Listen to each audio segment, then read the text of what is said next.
meu Senhor. Vamos abrir a palavra de Deus no livro de Êxodo.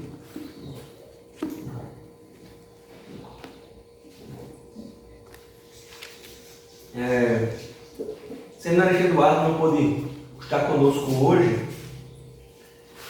e como teríamos programado, para dar continuação à exposição de Ageu. Então, irmãos, como eu não estou expondo nada de forma, nenhum livro, pela manhã por enquanto, eu decidi a gente trazer a manhã de hoje o livro de Êxodo, capítulo 12, que vai falar exatamente da instituição da Páscoa. Não por causa simplesmente da data, mas porque a gente não está tendo nenhuma exposição, eu achei bem interessante a gente falar um pouco sobre isso, meditar, no caso aqui, a instituição da Páscoa. Irmãos, hoje não faremos como de forma normal ou comum, a exposição de versículo por versículo, como nós temos o costume, mas sim olhando para o tema Páscoa e tratando de algumas verdades das Escrituras. Versículo 2, versículo 1 ao versículo 13. Nós vamos ler e meditar em algumas coisas e algumas informações e trazer para a igreja, possamos crescer, Diz assim a palavra do Senhor. Disse o Senhor a Moisés e a Arão na terra do Egito: Este mês será o principal dos meses, será o primeiro mês do ano. Falai a toda a congregação de Israel, dizendo: aos 10 deste mês, cada um tomará para si um cordeiro, segundo a casa dos pais, um cordeiro para cada família. Mas se a família for pequena para um cordeiro, então convidará ele o seu vizinho mais próximo, conforme o número das almas, conforme o que cada um puder comer. Por aí calculareis quantos bastem para o cordeiro. O cordeiro será sem defeito, macho de 1 ano. Podereis tomar um cordeiro ou um cabrito, e o guardareis até o 14º dia deste mês. E todo o ajuntamento da congregação de Israel imolará no crepúsculo da tarde. Tomarão do sangue e porão em ambas as ombreiras e na verga da porta, nas casas em que o comerem. Naquela noite comerão a carne assada no fogo, com pães asmos e ervas amargas a comerão. Não comereis do animal nada cru, nem cozido em água, porém assado ao fogo, a cabeça, as pernas e a fessura.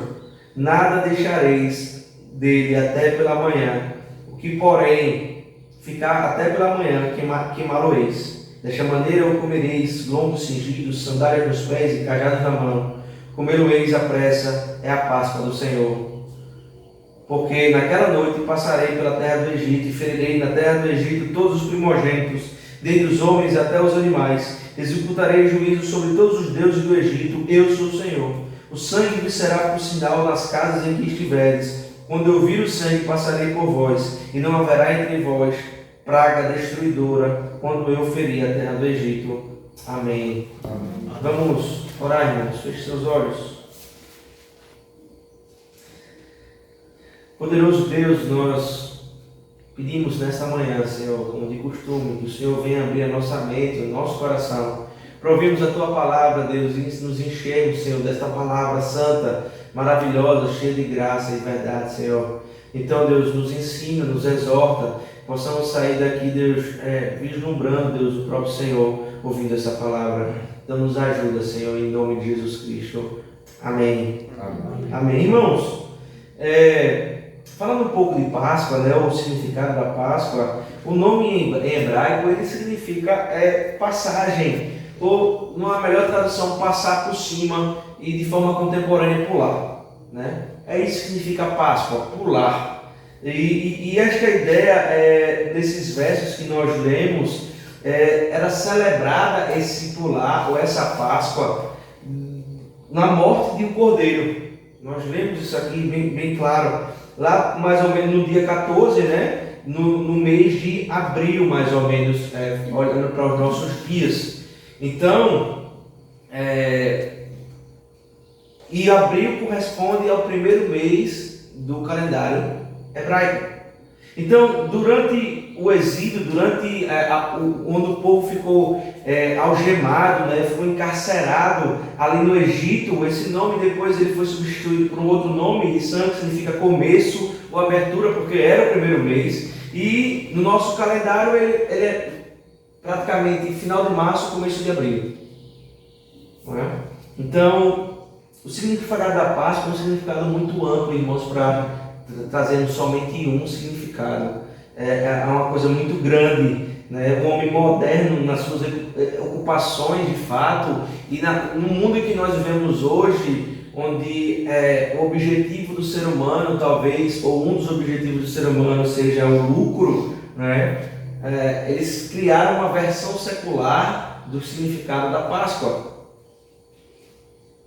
Como se fosse uma data comercial, é uma data comercial e não de fato religiosa, nós sabemos bem disso. Nós estamos tratando disso hoje, nessa data que é uma data comercial, né? Ou foi uma data, está sendo uma data comercial, mas nós estamos tratando disso para dar todas as dúvidas que nós temos e crescermos, né? A palavra de Deus que está sendo pregada. Então aqui nós vamos expor os significados da Páscoa dentro do contexto escriturístico, né? Porque a palavra de Deus diz sobre o que é Páscoa. E a primeira coisa que fica claro que o que é Páscoa na palavra de Deus é libertação.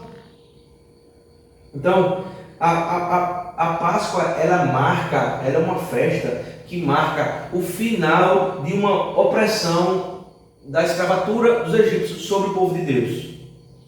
Por isso que o maior significado da Páscoa, ou um dos maiores significados da Páscoa é libertação. E aí você deve estar se perguntando, pode estar se perguntando, por que Páscoa significa pular? Porque era o anjo da morte que pulava as casas. Nós conhecemos o contexto, né? Que pulava as casas sobre o qual estava aspergido o sangue do cordeiro sobre os umbrais da porta.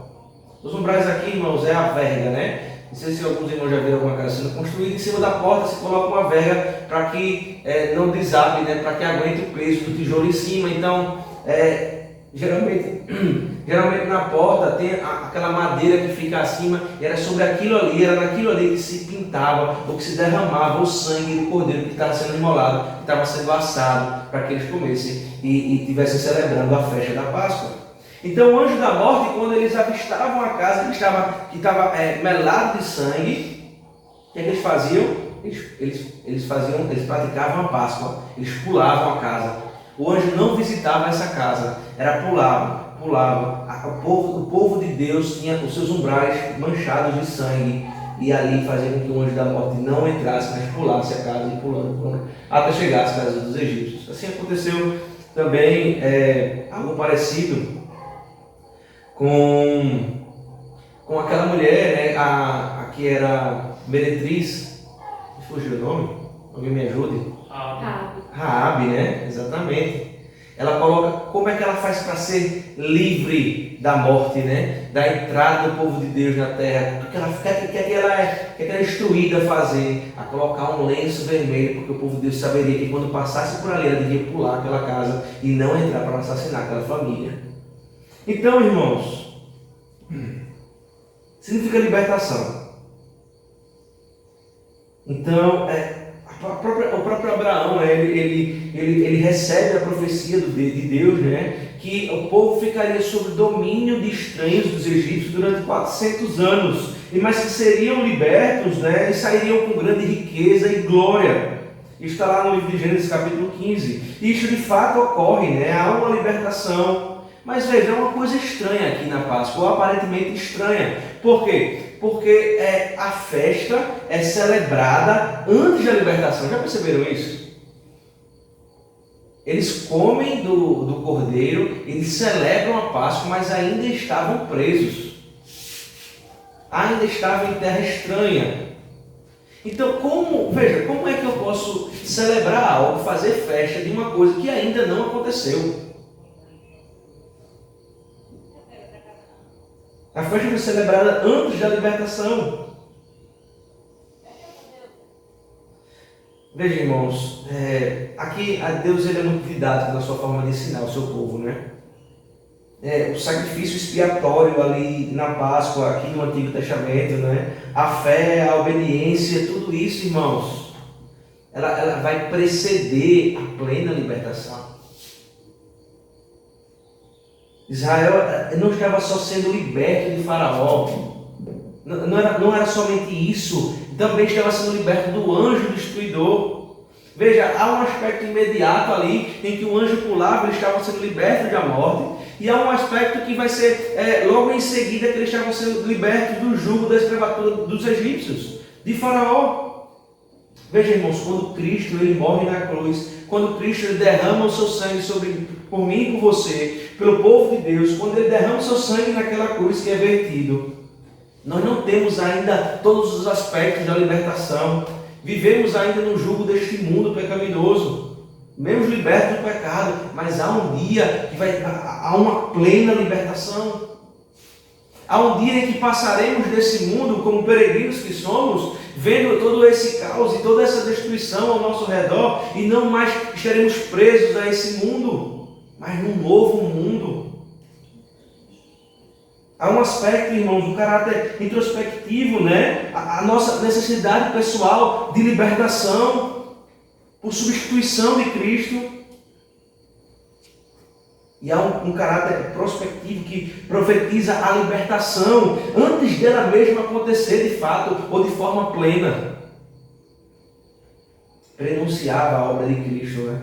A Páscoa mostra a morte de Cristo me libertando do meu pecado, e mostra a segunda vinda de Cristo me libertando deste mundo de fato. Veja como é completa a hora da Páscoa, e nós reduzimos a Páscoa muitas vezes aos informados e a esse mundo a um coelhinho, e aos crentes que não buscam a palavra de Deus a pequenos detalhes. Nesse sentido, irmãos, a Páscoa ela deveria ser celebrada por nós com profunda reverência, no sentido de lembrarmos o seu real significado, o que foi Cristo na Páscoa, o que de fato ela significa. A sua vida foi posta como um cordeiro que, sendo morto, derramou o seu sangue em favor de muitos. A nossa libertação espiritual foi conquistada por Cristo na cruz, a nossa Páscoa. João Batista olha para esse cordeiro, olha para esse Cristo e aponta como um cordeiro de Deus que tira o pecado do mundo. Que declaração, irmãos! É isso que nós devemos fazer. É isso que nós devemos apontar para as pessoas que não conseguem enxergar e dizer, está vendo Cristo? Este é o cordeiro que tira o pecado do mundo.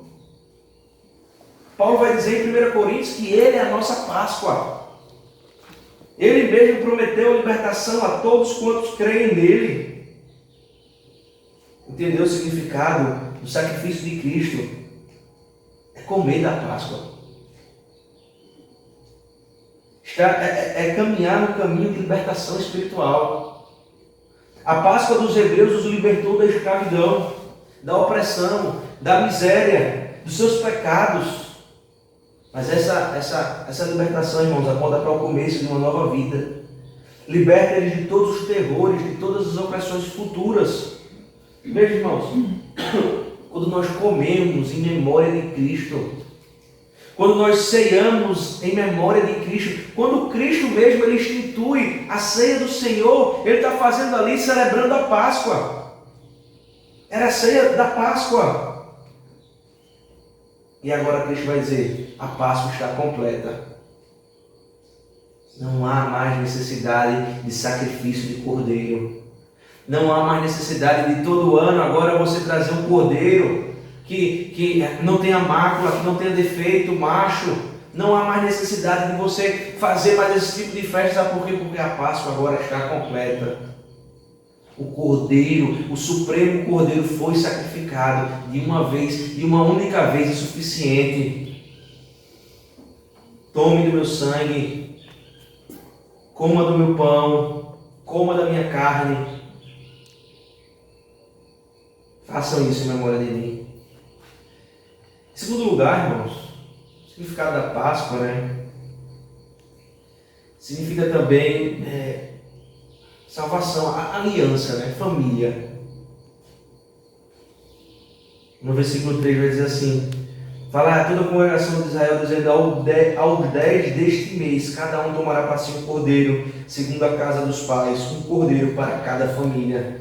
Irmãos, a Páscoa, como toda a palavra de Deus, ela é traçada em forma de aliança, de promessa, né? Que Deus ele faz por meio do sacrifício de um cordeiro.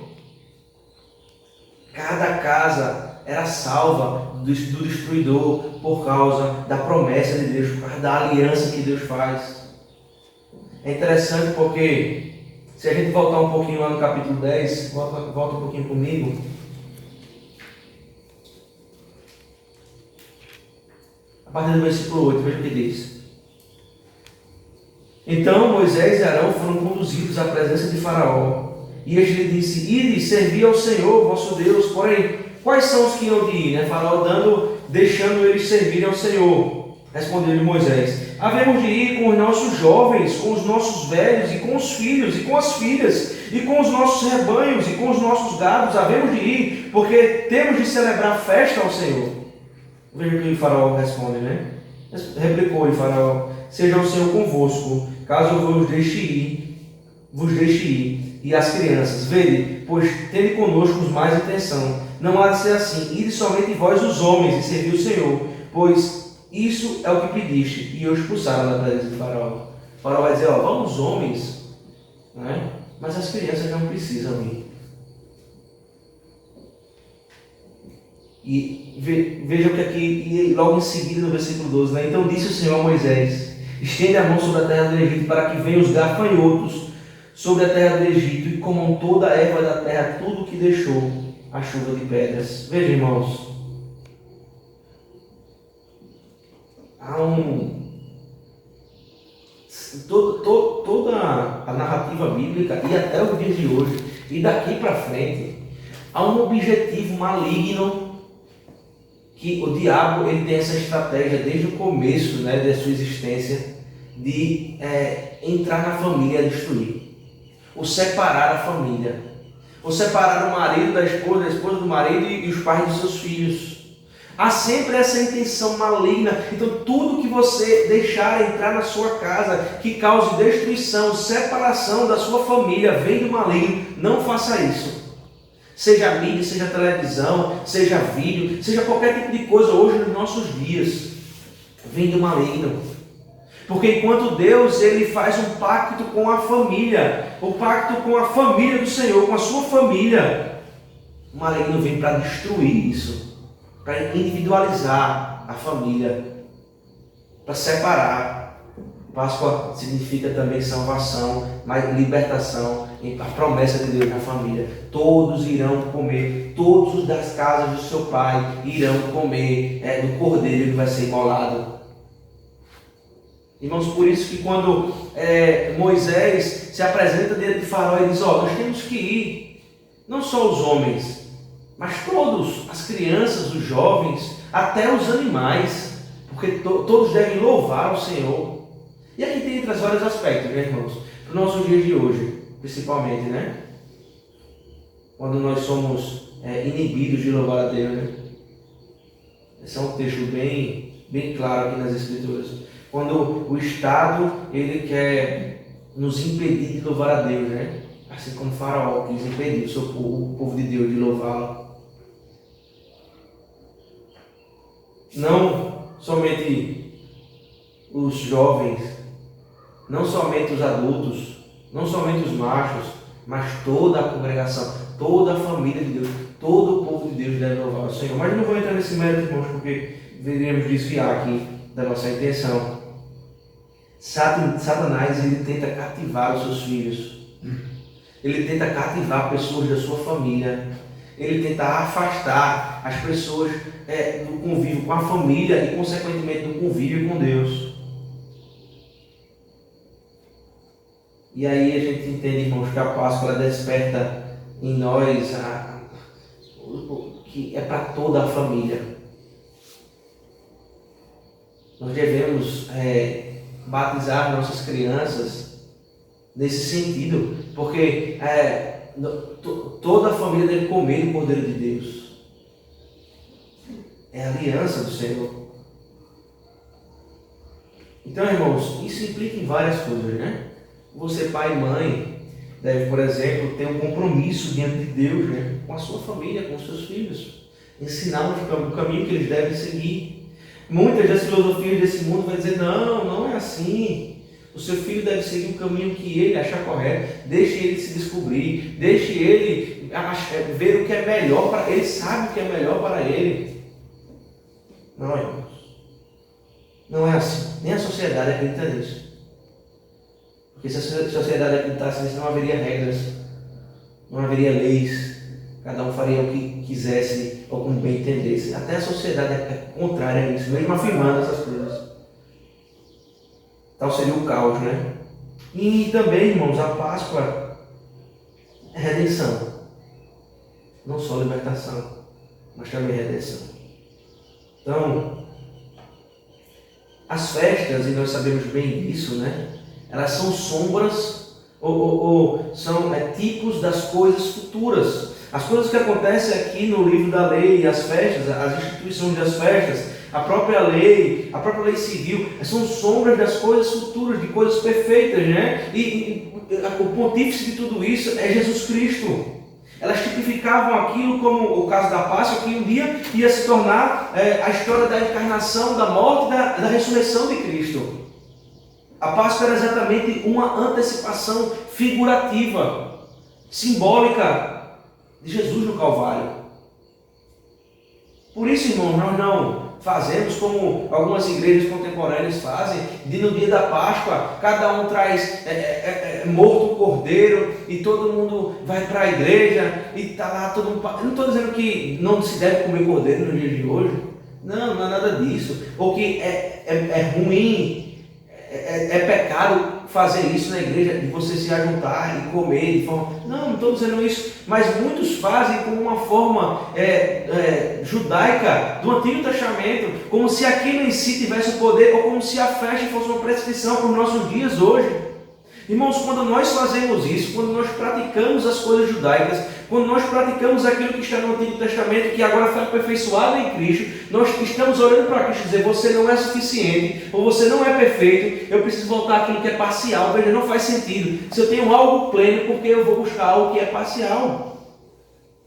Mas sabe por que nós fazemos isso, irmãos? Porque há muito mais glória nisso. Há muito mais glória. Por exemplo, chegue para a sua igreja e diz, domingo de Páscoa nós teremos um cordeiro aqui assado. E todo mundo vai comer junto aqui. E todo mundo vamos fazer uma festa aqui na igreja. Se você disser isso um mês antes, a igreja vai estar cheia nesse dia. Cheia. Mas se você disser, domingo que se comemora a Páscoa, vai ter ceia na igreja. A igreja vai estar comum como qualquer outro dia. Ou talvez menos pessoas. Eu não quero dizer com isso que há um culto melhor que o outro, né? Que preconceito, não é isso. Mas as pessoas querem aquilo que elas vislumbram com mais glória, né? A festa em si, o cordeiro, né? A ponto de pessoas que reconstruíram a arca do Senhor, adentram com ela na igreja, como faziam os judaizantes, né? Segurando em cada ponta das suas hastes. Elas voltam àquilo que é imperfeito. Porque o perfeito não demonstra a glória exterior. Porque é muito mais fácil me apegar a símbolos, porque é muito mais fácil me apegar a imagens, porque é muito mais fácil eu glorificar aquilo que eu vejo. É muito melhor eu ter algo palpável em minhas mãos em que eu posso declarar a minha fé, ou qualquer tipo de símbolo de sorte, né? Tem pessoas que andam, né? Isso é comum entre os policiais, por exemplo, que andam com algo, o que não me deixa levar um tiro ou sobreviver, é isso, eu ando no meu bolso, eu não saio para ação ou para fazer todo, para praticar, né? A minha profissão, se eu não estiver com isso, porque isso me dá sorte. O cristão, o crente judaizante, ele faz a mesma coisa, quando ele coloca a sua fé nessas coisas. Mas, irmãos, há um Cristo em que é suficiente. É aquele que é o guarda e não dorme. É aquele que está conosco. E veja, nós não precisamos de levar nada conosco. Não há nada que nós precisamos pegar. Mas há outras coisas interessantes também que nós olhamos para a Páscoa e conseguimos extrair. Como eu já disse, a Páscoa era exatamente a antecipação figurativa da obra de Cristo no Calvário. Agora, observemos algumas similaridades, né, da Páscoa de Cristo e da nossa Páscoa. O Cordeiro Pascual, por exemplo, na questão de pureza, né? Ele era separado no 10º dia de abril e examinado minuciosamente antes do sacrifício no dia 14. Era um cordeiro separado que ele era examinado de uma forma bem detalhada, bem minuciosa, porque era um cordeiro que tinha que ser imaculado, sem defeito nenhum. Veja, mas quando Lucas ele retrata a entrada triunfal de Jesus em Jerusalém, poucos dias antes da crucificação, o mesmo momento que isso aconteceu na Páscoa, né? No mesmo momento que os sacerdotes estavam lá examinando o cordeiro pascual, né? Os cordeiros pascuais pelos sacerdotes. Hebreus capítulo 7, versículo 26, vai dizer que Jesus ele tem que ser declarado santo, irrepreensível, imaculado, inviolado pelos pecadores. Há algo uma similaridade, algo bem parecido, entre o exame que era feito entre os cordeiros e o exame que foi feito em Cristo.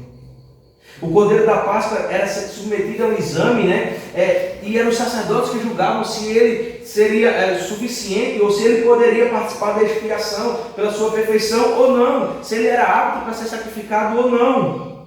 Quando lemos o relato de Mateus, por exemplo, o Evangelho de Mateus, capítulo 22, versículo 15 ao 46, encontramos Jesus, o Cordeiro de Deus, sendo examinados pelos herodianos, sendo examinados pelos saduceus, pelos escribas, pelos fariseus, e nenhum deles conseguiu achar em Cristo nenhum defeito que o incriminasse.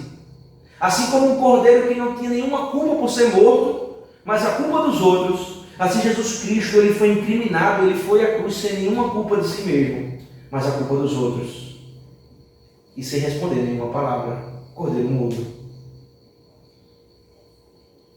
João capítulo 18, versículo 12 e 28, encontramos Jesus sendo preso, por exemplo, e levado ao tribunal na casa de Caifás. E como era a ocasião da Páscoa, nós sabemos bem, né? Os judeus eles não podiam entrar no tribunal para não se contaminarem. Nós vemos isso, né? Pois se assim fizessem, eles não poderiam participar da Páscoa com medo do cordeiro, porque estavam contaminados. E naquele momento também, os cordeiros pascuais estavam sendo examinados. Aí Caifás ele queria evidência para entregar a Pilatos, evidência que Cristo tinha quebrado a lei. Mas ele não encontra também. Ao invés de apresentar a ofensa a Pilatos como a ofensa de Cristo, né? Ele disse assim, porque se ele não fosse ofensor, ele não poderia ser entregue. E Pilatos, quando ele examina Jesus Cristo, não acha crime algum em Cristo. E com estas palavras, né, o veredito legal e civil estava dado a 3 vezes a Pilatos. Ele declarou que Jesus era inocente. A lei dizia que o cordeiro teria que ser sem defeito algum, senão ele não poderia ser sacrificado ao Senhor. Jesus foi achado sem defeito nenhum diante e depois de um profundo exame que todo o povo fez, e assim sendo crucificado. Tendo em vista que o sacrifício do Cordeiro Pascual era suficiente para justificar os hebreus, dia do destruidor, por um ano. O Cordeiro ele era sacrificado para cobrir os pecados do povo de Deus por um ano. O sacrifício de Cristo foi suficiente para justificar os homens, os crentes, diante de Deus, satisfazendo a justiça divina eternamente. Não precisamos voltar ao tipo, nós temos o perfeito de Deus, é Cristo crucificado e ressurreto. Então, irmãos, a Páscoa ela é comemorada pelo mundo, e como a Páscoa ela é comemorada, é uma forma banal e totalmente diferente daquilo do seu real significado em Cristo. Então, irmãos, Não faz sentido, né? A Páscoa do mundo, né? E coelhos que botam ovos e ovos de chocolate. Eu não estou dizendo com isso que os irmãos não podem comer chocolate, devem comer sim. Se quiser se presentear com ovos, podem também, não tem problema. Como é chocolate, é gostoso, né? Mas não há um real significado nessa perspectiva do mundo. Não sejam deslumbrados por toda essa glória que é a semana da Páscoa, esquecendo do real significado, que não tem glória externa nenhuma, mas interna. É o Senhor Jesus Cristo, o Filho de Deus, e esse ressurreto. É interessante, irmãos, que Cristo introduz a ceia, né, como algo substitutivo à Páscoa do Antigo Testamento. Cristo não termina a celebração da Páscoa naquele momento, né? Ele, dentro da celebração da Páscoa, ele institui a ceia. Algo ligado à refeição pascual ali, né? Veja, eles celebraram, aqui no Antigo Testamento, a Páscoa antes da libertação. Cristo institui a ceia antes da morte e da ressurreição. Cristo declara santo e justo, libertação do povo de Deus antes mesmo de se sacrificar. Veja a certeza que é. Comam do pão, comam da carne, bebam do sangue. Cristo ainda iria ser sacrificado. Uma libertação, há uma certeza, algo que não muda. Comam e bebam. Jesus, agora, a ceia, agora é a nossa Páscoa.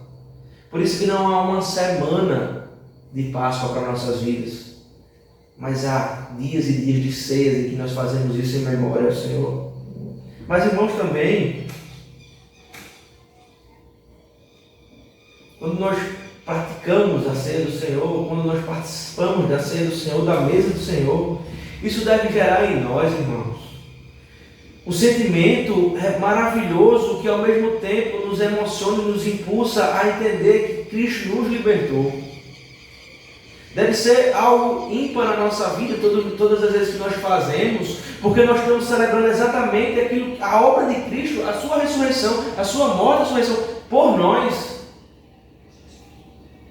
Em memória de Cristo nós o fazemos. Não deve ser uma coisa rotineira ou comum. Essa memória deve, quando nós bebemos do cálice, quando nós comemos do pão, isso deve voltar, trazer a nossa memória, irmãos, a obra de Cristo nas nossas vidas. Não fazemos isso por mero ritual. Não fazemos isso porque é comum ou porque é normal a igreja fazer. Mas fazemos isso porque nós estamos libertando, nós estamos lembrando da libertação que Cristo fez nas nossas vidas. E nós fazemos isso não só nesse sentimento, mas com o sentimento que Cristo está prestes a voltar. E nós afirmamos isso, nós assinamos isso quando comemos do pão e bebemos do cálice.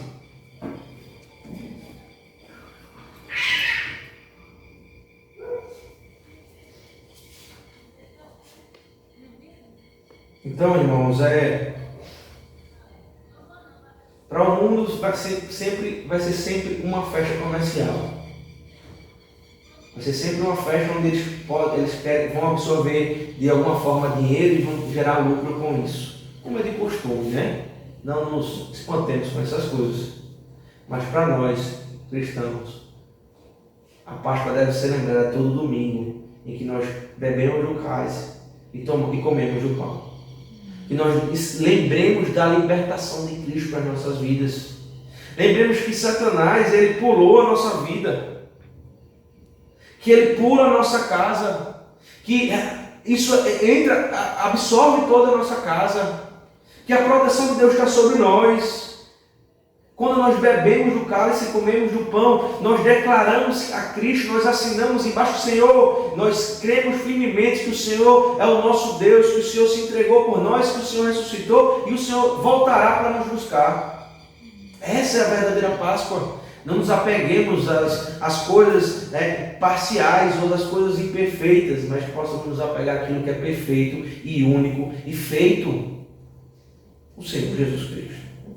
Então, irmãos, a minha oração e o meu pedido é que você tenha entendido o real significado da Páscoa e viva esse real significado na sua vida, em nome de Jesus. Que Deus os abençoe. Vamos orar. Senhor nosso Deus, nós louvamos o Teu nome, ó Pai, por essa palavra, pelas coisas aqui ditas, pelos ensinamentos trazidos, Senhor, às nossas vidas. Ó Pai, que possamos entender tudo aquilo que foi dito, Deus, e vivermos isso. O nosso coração pecaminoso que era inclinado a buscar coisas visíveis e palpáveis, onde colocamos a nossa fé, onde depositamos a nossa esperança. Ó Deus, mas nós não precisamos disso, diz a Tua palavra. Isso são coisas de pessoas que não têm fundamento da fé. São coisas de pessoas perdidas, que não conhecem o Evangelho. Mas nós, Senhor, nos ajuda, Deus, a não partirmos para esse tipo de idolatria, mas que possamos entender aqui que o Senhor é a nossa libertação. O Senhor é aquele que nos guarda, o Senhor é aquele que faz um pacto com a nossa família. Ó Deus, cuida da nossa vida, preserva a nossa mente sã, entendendo as Tuas verdades e nos ajuda a praticá-las, Senhor. Que possamos declarar para o mundo, que possamos falar para o mundo: esse é o Cordeiro de Deus, esse é aquele que toda a Páscoa tipificou. Esse é Cristo morto e ressurreto. Que isso seja uma verdade em nossos corações e na nossa vida. Te agradecemos em nome de Jesus. Amém. Amém. Amém, irmãos.